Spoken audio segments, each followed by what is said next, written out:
Un roi, chapitre 3. La justice de Salomon.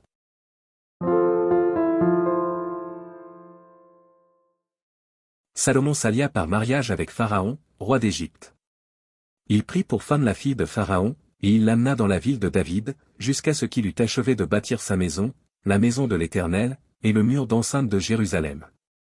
Le peuple ne sacrifiait que sur les hauts lieux, car jusqu'à cette époque il n'avait point été bâti de maison au nom de l'Éternel. Salomon aimait l'Éternel, et suivait les coutumes de David, son père. Seulement c'était sur les hauts lieux qu'il offrait des sacrifices et des parfums.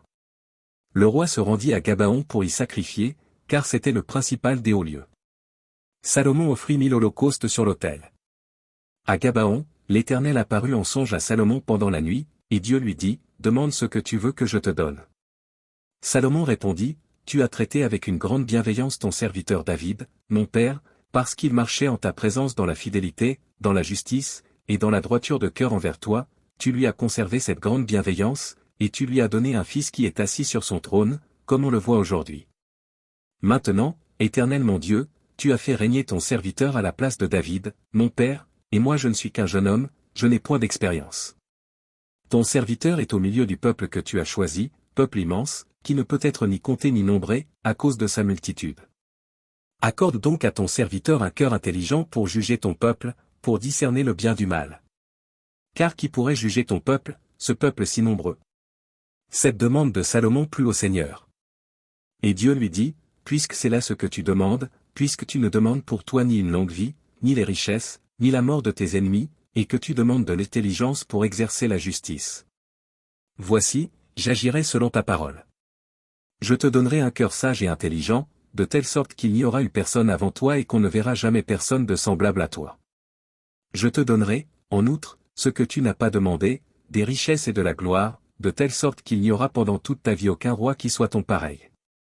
Et si tu marches dans mes voies, en observant mes lois et mes commandements, comme l'a fait David, ton père, je prolongerai tes jours. Salomon s'éveilla. Et voilà le songe.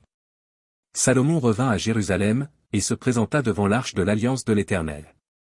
Il offrit des holocaustes et des sacrifices d'action de grâce, et il fit un festin à tous ses serviteurs. Alors 2 femmes prostituées vinrent chez le roi, et se présentèrent devant lui. L'une des femmes dit, « Pardon.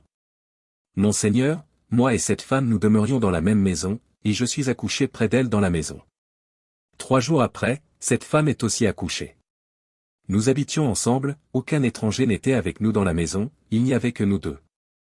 Le fils de cette femme est mort pendant la nuit, parce qu'elle s'était couchée sur lui. Elle s'est levée au milieu de la nuit, elle a pris mon fils à mes côtés tandis que ta servante dormait, et elle l'a couché dans son sein, et son fils qui était mort, elle l'a couché dans mon sein. Le matin, je me suis levé pour allaiter mon fils, et voici, il était mort. Je l'ai regardé attentivement le matin, et voici, ce n'était pas mon fils que j'avais enfanté. L'autre femme dit, au contraire. C'est mon fils qui est vivant, et c'est ton fils qui est mort. Mais la première répliqua, nullement. C'est ton fils qui est mort, et c'est mon fils qui est vivant. C'est ainsi qu'elles parlèrent devant le roi. Le roi dit, l'une dit, c'est mon fils qui est vivant, et c'est ton fils qui est mort, et l'autre dit, nullement.